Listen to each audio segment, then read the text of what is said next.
হিসাবটা টাকার নয়, হিসাবটা নাসির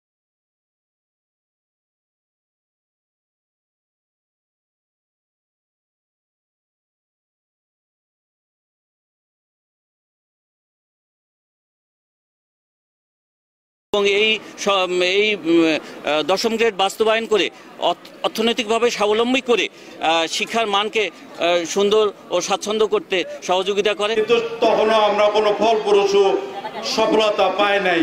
তাই আবার সারা বাংলার সহকারী শিক্ষকরা সে বলতে হয়, কথায় বলতে গেলে যে টেকনাফ থেকে তেতুলিয়া, রূপসা থেকে পাটুরিয়া সকল সারা বাংলার শিক্ষক আজ জেগেছে।